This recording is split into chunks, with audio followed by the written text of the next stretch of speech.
Hey there, everyone. It is Denise Salcedo. Welcome back to the channel. My guest for today goes by many, many names, but we have none other than John Hennigan here in the house. What's up, John?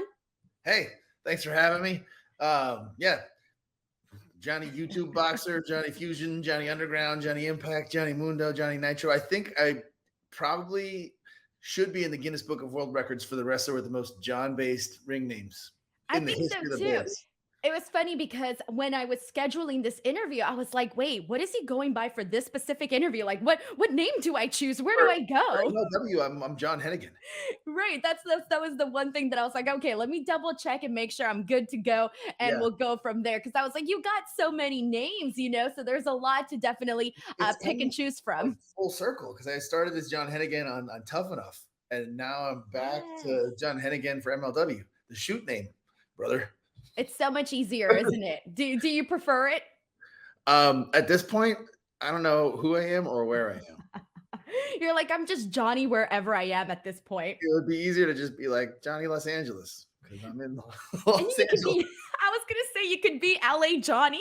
Ooh, LA Johnny's not Because bad. you know how they're doing the whole LA night thing. I was like, okay, like LA Ooh, Johnny.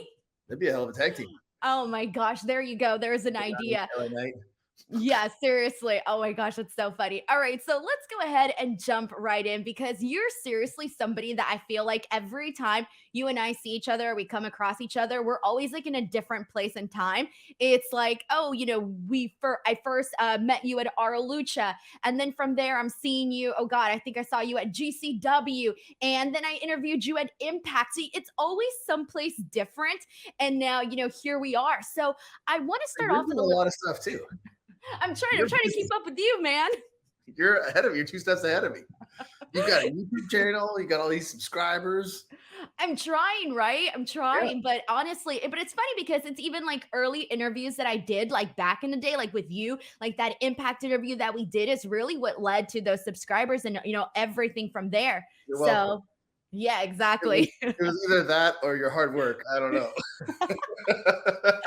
So, I do want to start off by asking you, and this is kind of a broad question, but the last couple of years, you sort of have had, a lot of freedom to really do so much. You mentioned, mentioning different promotions. You've gone back, you've done stuff with the Indies. You were at AAA. You were doing stuff now with MLW. I want to start off by asking you. What has that feeling been like for you to kind of be able to put all of your hands in these different cookie jars? I like cookies. Um, you know what? Everybody, I mean, yourself included, gets into the entertainment business because they're creative. They want to create. They have stories they want to tell, and that's why I started. I mean, that's why I majored in film. That's I wanted to make action movies. I was a wrestling fan. That's why I started doing professional wrestling because it's this perfect combination of everything I like. It's physical. It's storytelling. Really, at its best, it's emotional because that's what you're trying to evoke from the crowd. You're trying to make people feel something. And the cool thing about what I've gotten to be able to do is try to tell stories to make people feel a lot of different ways. I've been a good guy, a bad guy. I've been telling nuanced stories, and with film, you can get even more nuanced and more intricate. And with wrestling, God, like there's nothing that beats the instant gratification of hearing from a live crowd how what you're doing affects them. Because when you do something on film, it takes a long time. Like it can take years from inception to writing to shooting to editing to then submitting it to festivals or getting it on Netflix, and then with all that time to then get feedback. So I guess the be able to do all this stuff is really creatively fulfilling. Yeah, and I feel like you're always flexing that muscle because not only are you like writing like projects, you're producing, and then Hustling. you're going out and travel. You got to account for travel time too, where you're going to all these places. That takes a lot of time and energy. So I'm curious, what does your average week look like for you? How do you make sure you keep everything on point? There's no average week. I think that's the best way to answer that question. Probably for you too. For people in entertainment, there's absolutely no average. Last week I was home. I was training boxing quite a bit for something we'll discuss later. This week, I'm also training boxing quite a bit, but I'm making my debut at Lucha Vavoom. Um, MLW is on Reels, I believe. Tuesday, February 7th is the debut of MLW on Reels. Um, I've got a show in Tijuana on the 9th. I don't even know what day it is, Friday, on Saturday, and then back. So this week I've got 4 wrestling shows plus boxing training, the debut of MLW. Next week, going to the UK. So it's just like there's no average. It's just different, you know?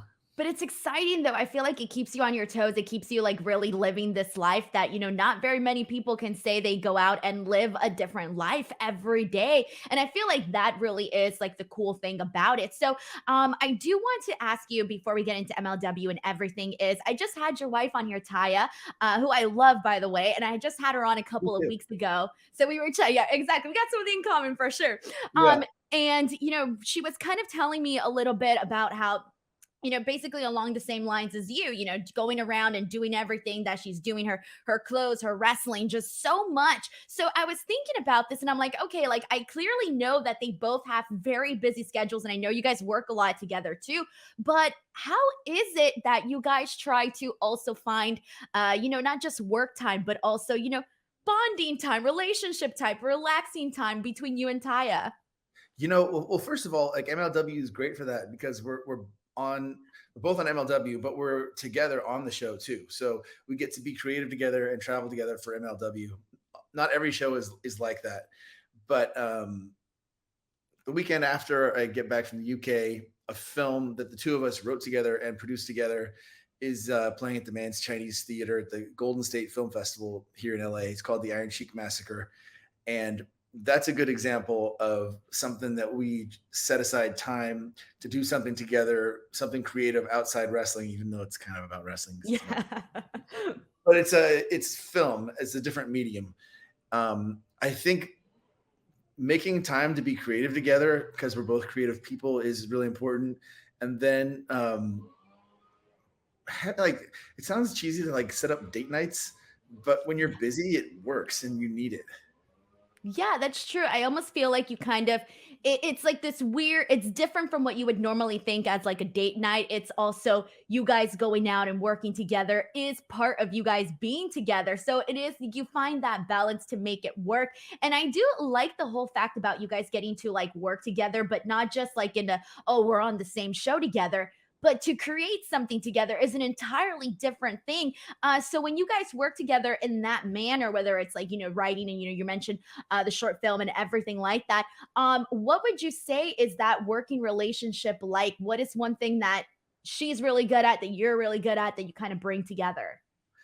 Um, she's really good at being her, and I'd say we're both very creative, but our processes are different.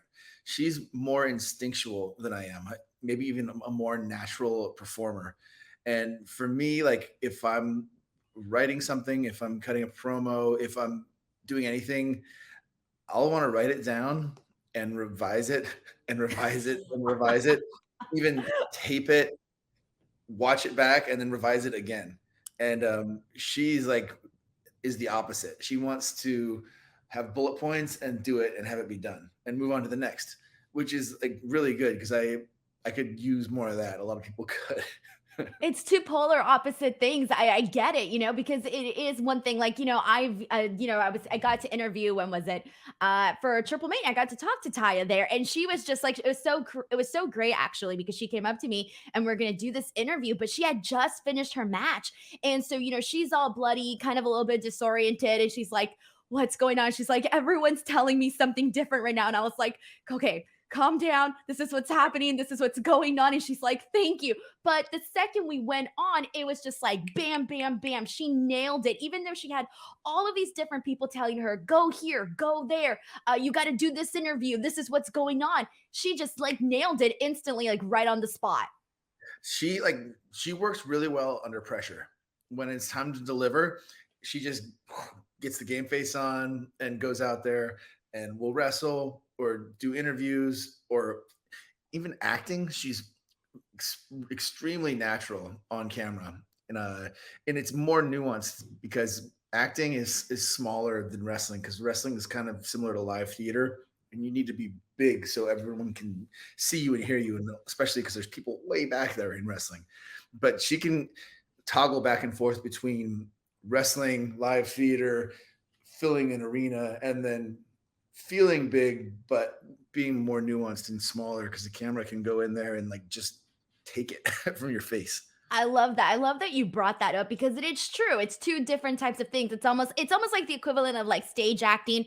You because you got, the big performances, but then obviously when you're studying film, it's, a lot more compressed and whatnot. So that is an interesting way to look at it when it comes to wrestling as well.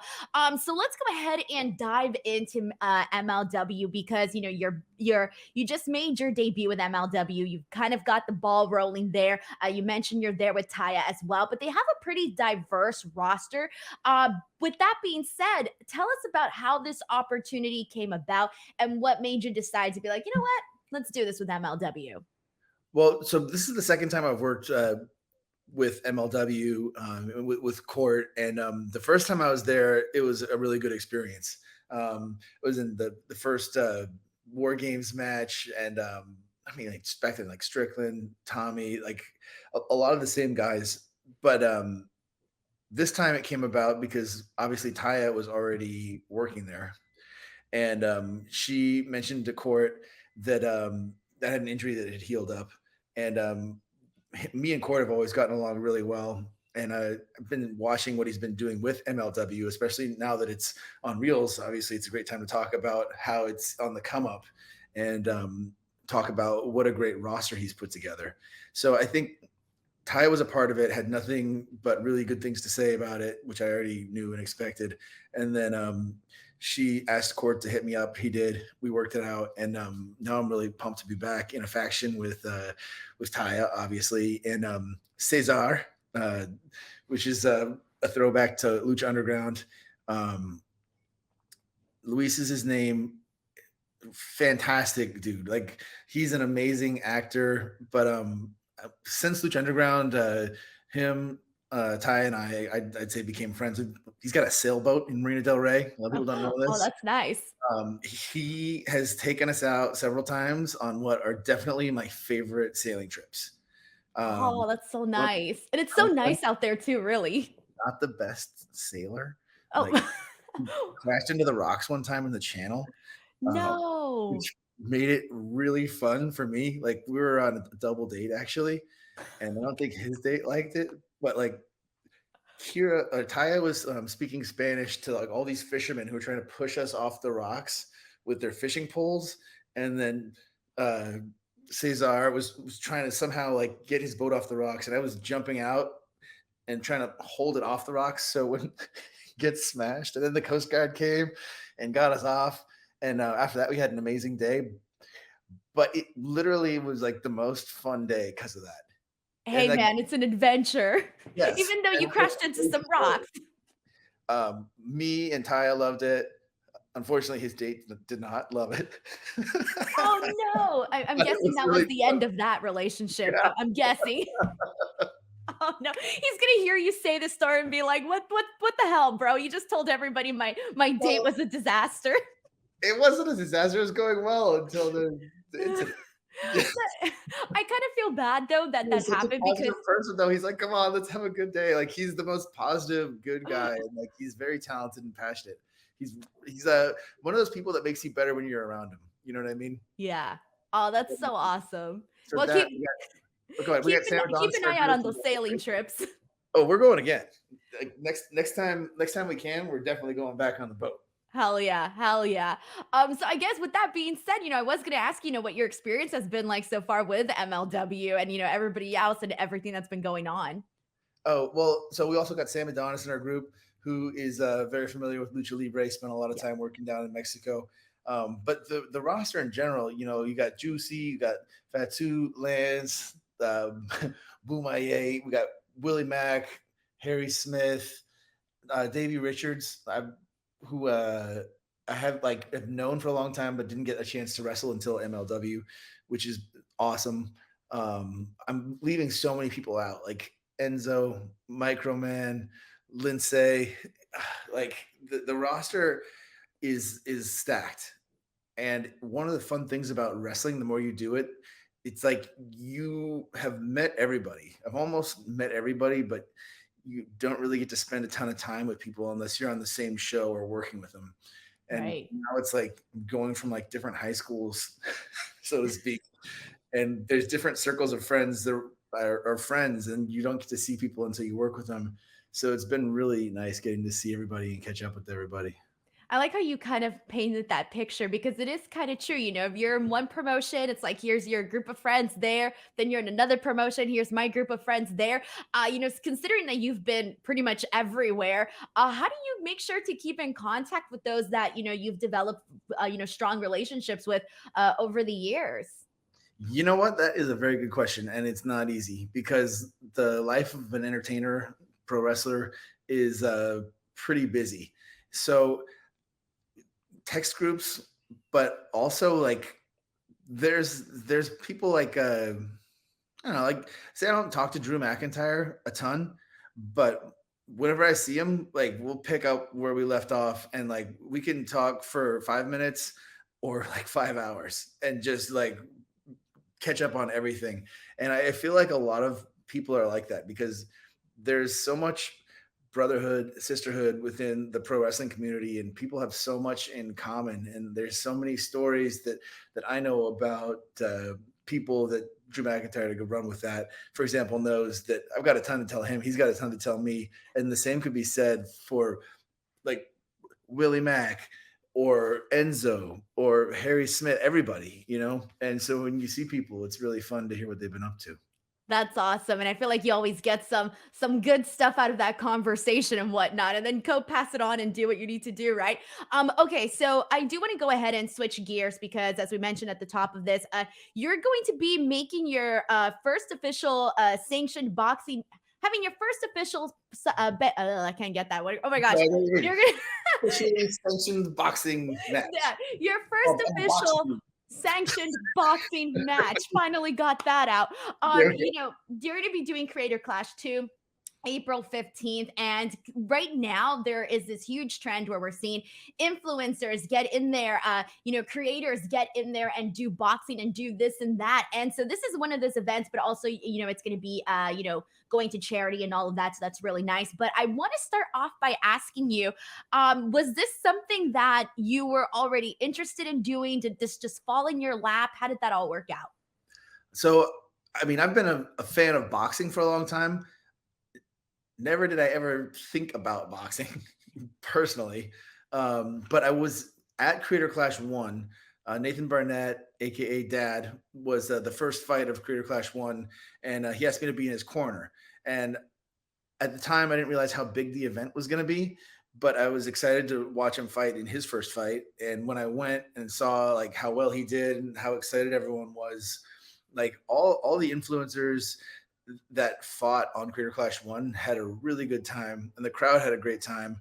And when iDubbbz, Ian, and Anissa were booking Creator Clash 2, putting it together, I think they were looking for someone to fight Harley from Epic Mealtime, who won his first fight in Creator Clash 1. And since we'd met, they just asked me if I'd be willing to fight. And I said, yeah. I actually said, yeah, but I don't want to fight Harley because we're friends. And then he said he would fight me. And then I was like, well, if he wants to fight me, then sure, I guess we can fight. You can't back down now. If he said yes, you kind of got to say yes too, right? He said, like, I was like, bro, I don't know if we should fight each other. And then he's like, might be too epic, bro. And I was like, what? The Epic Mealtime just texted me epic. Okay. So that's kind of how it all came together. And now April 15th, in about 2 months, we're gonna punch each other until one of us can't stand up. How are you feeling? Because do you feel like because you obviously you're a wrestler, you have this wrestling, you're a wrestler. Do you feel you have added pressure where like it's you can't lose? Yeah. I mean, there's that, but then there's also my wife who said, like, if I lose, expect to get knocked out twice on April 15th because she's gonna knock me out for Stop losing. it. Stop it. That's amazing and terrifying at the same She's time. joking, but not. Okay, so how are you? Are you nervous? Are you excited? Are you anxious? What are the emotions? Do all those things. It's like similar to a wrestling match, like, but I haven't had 4,000 boxing fights like I have wrestling matches. This is gonna be the first time that I've boxed. Training with Josh Barnett, who's obviously Yeah. a former UFC champion, MMA legend. And when I asked him to train me, he just said, "Sure, John, I'll train you, but just so you know, boxing is your worst thing." And I was like, "Well, No. he's not wrong." I was like, "Yeah, Josh, I know it's my worst thing. That's why I need you to train me." And I've gotten a lot better. I still have a long way to go, but it's been really fun, not just learning a new skill, but like being kind of under the gun and like being forced to learn. And I mean, I forced myself by putting pressure on myself by taking this fight, which I feel like is kind of a fun thing to have like this crazy like goal and is this date hanging over my head, which makes me extra motivated to train every day. So I'm curious, there's a lot I want to touch on here. And the first thing is, what is it like to train with Josh Barnett, who's, seen it, been there, done it all? Scary. It's like trying to box a grizzly bear. Oh God, I can But he just imagine it. kind of, like, stands there and, like, he'll just wait and, like, if I punch him, he'll just block it, and if I punch him in the head sometimes, like, I realize he, like, let me do it for to learn, and I feel like I punched him hard, but, like, it didn't even phase him, and every once in a while, he'll let something rip just to let me know that, like, "Hey, keep your hands up." Um, it's really good. He's actually a great coach. He's very knowledgeable. I've known him for a long time. I've trained MMA with him before, but never boxing. And it's productive, I guess, is the best way to put it. And not to switch gears, because I still want to talk about Creator Clash, but I do want to ask you because you are going to be at Bloodsport. I just saw you announced for that. So I'm very excited to also get to see you at Bloodsport too. Obviously, Josh Barnett's Bloodsport. Yeah, Johnny Bloodsport's back. Hell Um, yeah. I like Bloodsport. I can't say enough about it. It's March 30th, 4 p.m. March something like 30th at 4 o'clock at the Ukrainian Cultural Center. Yeah. that. You just plug it for me. This is great. I'm up to date. I'm like, I'm up to Yes, sir. date. I'm already planning WrestleMania weekend, seeing what events are going on, this You and that. got to. There's so much. Yes, Um, there is a lot actually. but So Bloodsport, yeah, like Ibushi's gonna be on Bloodsport. I'm pumped. I think it's gonna be a sellout. If you're watching this and you want to go, you should probably get tickets soon if it's not already sold out. It's a really cool, unique event in the world of professional wrestling. It's a throwback to what wrestling was, and it is really fun for me because I feel like I have this like strange fight IQ that's like built up from capoeira, pro wrestling, stunt work, boxing now, um, traditional wushu, which is kung fu, MMA, grappling, and like I'm an expert at none of that. Well, pro wrestling, maybe I'm an expert at, yeah, but I would definitely say so. blending, blending all of it together is really fun for me. Man, that's so cool. All right, so I do want to touch back on Creator Clash though for a second, because I was curious about this as I was thinking about this because obviously as a professional wrestler, you've got your groove going already. You've been at this for years, and you already have a certain method and things that you do on a weekly basis to do what you need to do to stay in shape and all of that, and keep it going, right? So I do want to ask you, what's been like the biggest difference in terms of like preparing for a boxing match versus everything you've already known and done in pro wrestling? Well, first of all, like I didn't know how to box. I'm still learning. So like it's a completely different thing. It's like learning a new skill.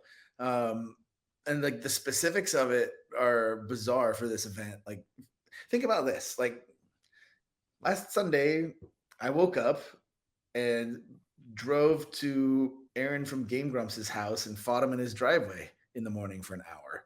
And that wasn't even a weird thing. I've just been fighting YouTubers.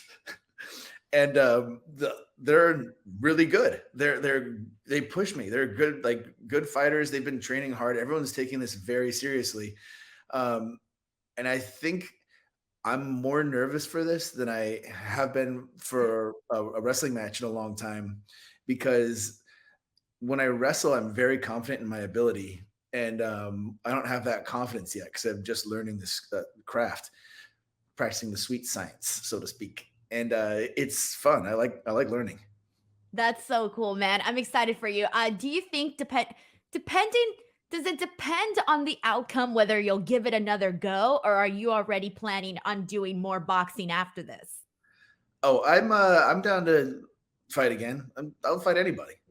Any one of those Okay. Paul brothers, like the ugly one, the less ugly one, whichever. KSI who beat the tall one, Salt Poppy, whoever. I like boxing. Um, I'm not planning on losing, but I'm not afraid of it, and I think it's a really fun thing to do. Man, I'm really excited for you. I can't wait to see it and see how it goes.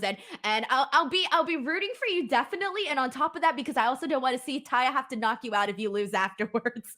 Thanks. Right, yeah, you've talked to her. She's scary. Yeah, definitely, I can see it. I would not mess with Taya whatsoever. So now let's go ahead and hop into our final portion of the interview, aside from our game that we're gonna play in a second. But um, here's my question for you. You pop up everywhere. Can we expect to someday see you do some more stuff with AEW? Can we ever expect to see you back in WWE? Um, well, there's a saying in wrestling: expect the unexpected. So yes, where I really don't know. But both those companies are great places. Impact is awesome. MLW is great. NWA, AAA, like wrestling is a really fun thing to do. AEW and WWE are on the biggest stages right now, and both of those have deep stacked rosters also. So sure. All right, and I do have another question for you about this because clearly, your history with WWE, you were there for a very, very long time, many, many years. So with that being said, I want to get your perspective on all of the management changes that we've been seeing, as well as the rumors and the reports out there that there might be a potential sale of the company. As someone who was there for a very long time, what's been like your reaction to all of the news and all of that coming out?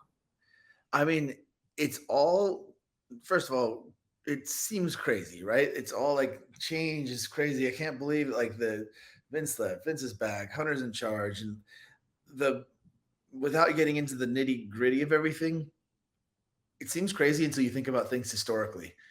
Because in that frame, it's not that crazy because that's what happens to civilizations, to businesses, to specifically the wrestling business. I mean, when Vince McMahon started it, basically he put a whole bunch of territories out of business, got a national TV deal, and built WWF at the time up to what it is today.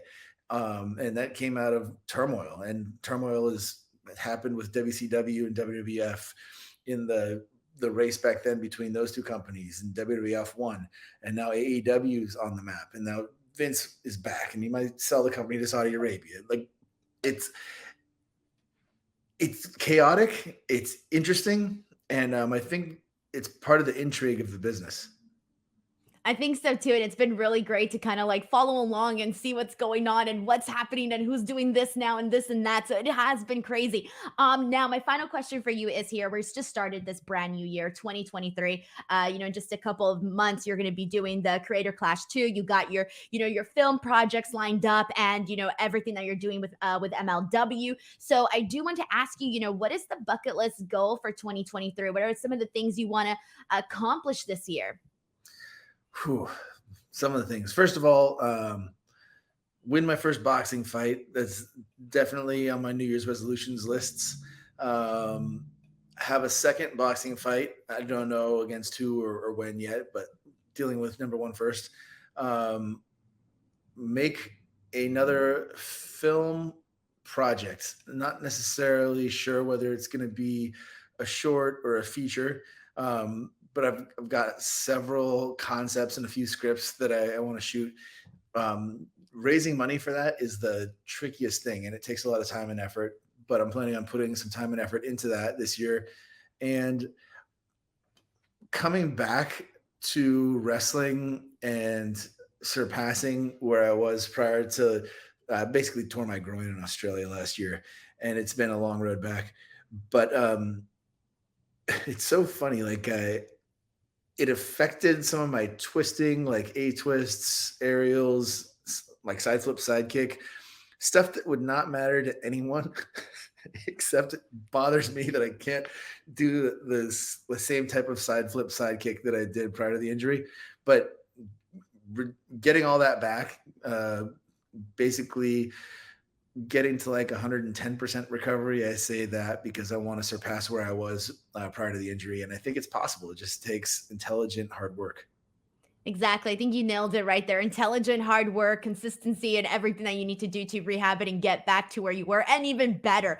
All right. So, John, we are about to wrap up this interview, but one of my favorite things that I love to do is I love to ask my guests 10 very random questions because it's kind of a special way for your fans to get to know you a little bit more. So, I'm going to put you on the spot really quickly and ask you 10 random questions, and you just answer them however you please.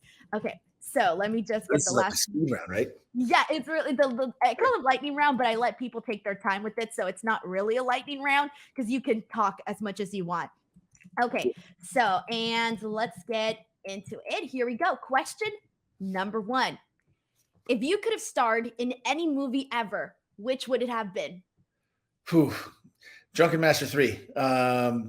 Jackie Chan was in Drunken Master 1979. It's the year I was born. It was a long time ago. Drunken Master 2 might be my favorite movie of all time, 94. Definitely wouldn't want to replace Jackie Chan because nobody can. So Drunken Master 3. All right, question number two: favorite Hollywood shooting experience? You're talking about movies shooting, right? Yeah, we'll stick with movies. Yes. Okay. Let's see. Boone the Bounty Hunter. And that was the one that I wrote, produced, and acted in. And it was probably where I learned the most about production because I was involved in every aspect of that. And a lot of my favorite sequences in the movie were done with like a B unit, which was just me and a tight knit group like of my close friends, and with no permit. We would just go out and get some parkour stuff or falling down a hill. And I learned basically that you can get almost the same quality stuff with a small unit as you can with a big unit.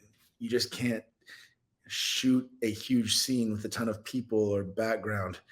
And for those type of things, you need like the big boat, so to speak, like a full like hair, makeup, wardrobe, couple cameras, everybody. But I kind of like down and dirty filmmaking. That's really cool. I like it. Especially when you're doing the whole thing like on the spot, no permits, got to make what you work with what you've got, all of that. Question number three: have you ever been starstruck? Um, yeah, like so many times. Who's been like Um, the biggest one? the outside wrestling.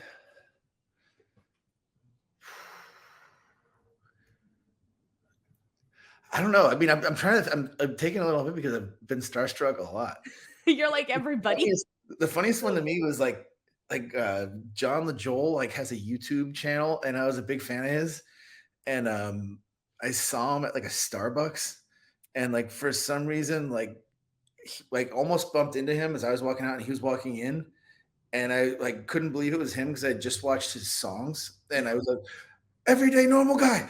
Like I said it like that, and he gave me the like this like, the look, kind of just Who's this guy? Like, why is he doing this?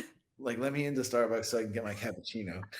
Was this in LA? I feel like this was in Yeah, LA, and right? I Yeah, of felt course, really of dumb course. afterwards because I was like, why did I say that? Like, I was gonna say this only happens in LA where you run into your favorite YouTuber yeah. celebrity at Starbucks. And it was like he's a big star, but it's not like he's like Jackie Chan or Arnold Schwarzenegger. Right. But still, It's it's a like a very thing though. specific thing. Yeah. Question number four: your favorite LA hangout or spot to visit? Ooh, there's a couple. Jinkies Cafe in Studio City is my favorite brunch spot. That's where we take the P Boys. It's our dogs, Bowie and Presley, to have garden scrambles with vegetarian chorizo, and we feed them tots, and then I get pumpkin pancakes. There's a lot of information. Oh, that sounds really good. I'm gonna write this down afterwards. I'm gonna be there next week. Watch. We'll see you there. Yes, imagine like, hey, yo, what's up? Yeah, We got the brunch spot. I Gotta try wouldn't those pumpkin mind. pancakes. That's awesome. Any other spots? Favorite surf spot is El Porto in Manhattan Beach. Favorite, man, it sucks that so many movie theaters shut down Yeah. because I really liked arc lights. Now they're all kind Have of they all shut down?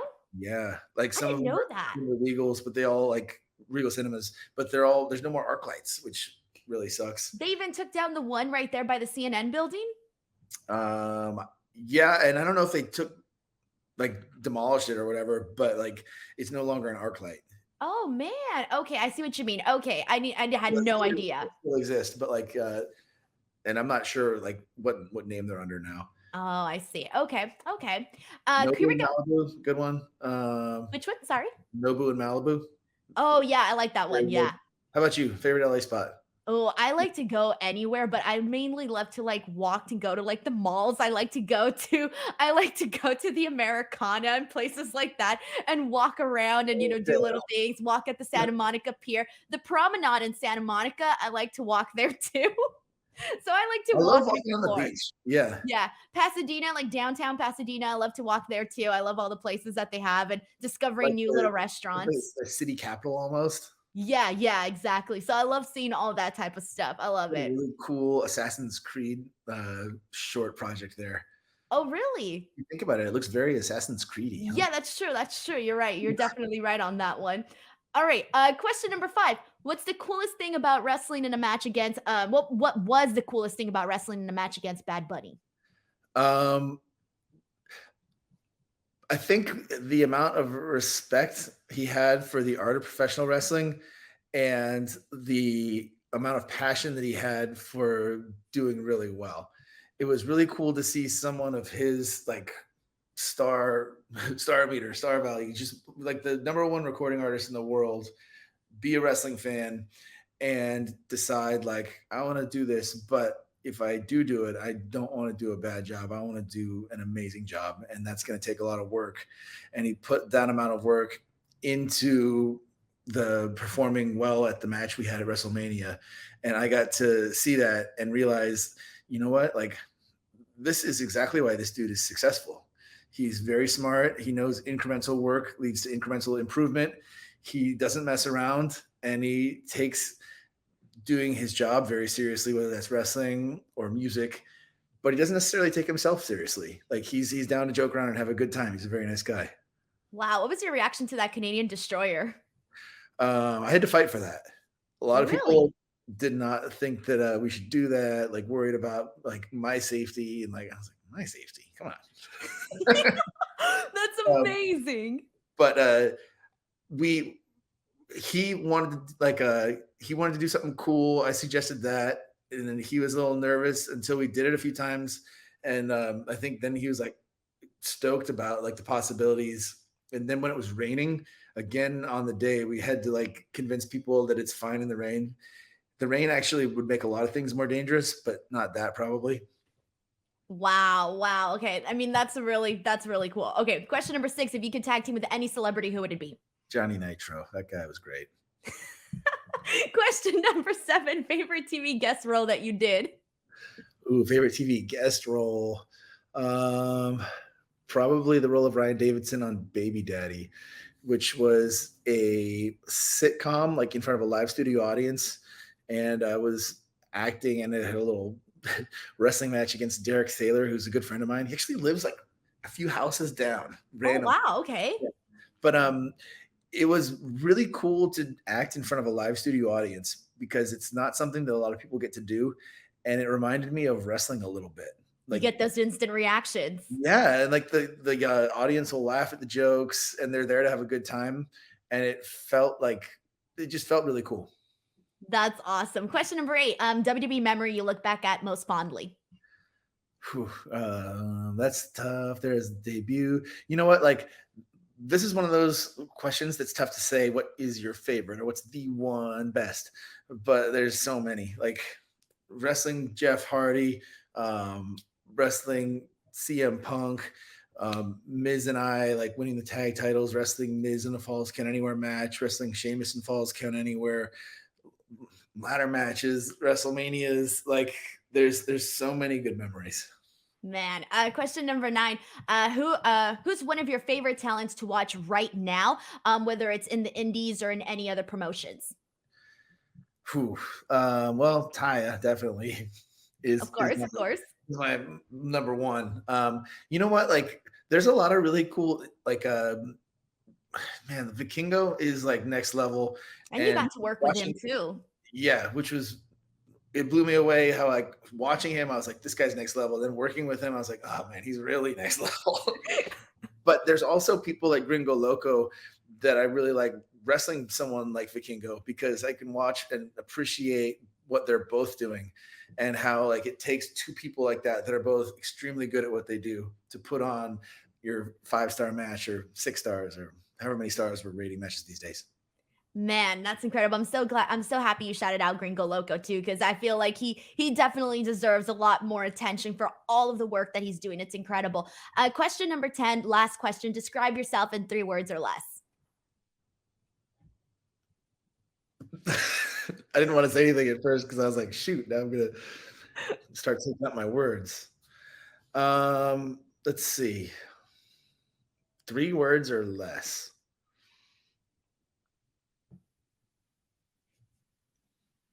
Down to clown. All right, I like that. Okay, completely unexpected, but I will take it. Awesome. John, I want to thank you so much for doing this interview with me. I know I ended up taking up way more of your time than I promised I would, but I think we had a lot of really good conversation here today. So I seriously want to thank you for just taking the time to do this interview with me. And before we go, just let the people know where they can follow you, where they can support you, and all of that good stuff. Well, thanks for having me. We always have really great conversations. You can follow me on Twitter at The Real Morrison, on Instagram at John Hennigan. My Facebook is John Morrison. And I think that's it. Maybe I'll start a TikTok one day. My YouTube channel handle right now is at The Palace of Wisdom. Maybe I'll start following your lead and putting up more YouTube videos to promote this YouTube boxing match. Yes, you need to. Hell yeah. You got to do it, man. All of that stuff. Get those shorts out there, those TikToks out there. And it just only helps. Yep. So I'm going to post all of the links to everything where you guys can watch MLW, guys, where you can follow John and everything in the description box below. But other than that, I'm Denise Salcedo. This is John Hennigan. We'll see you guys next time. Bye, everyone.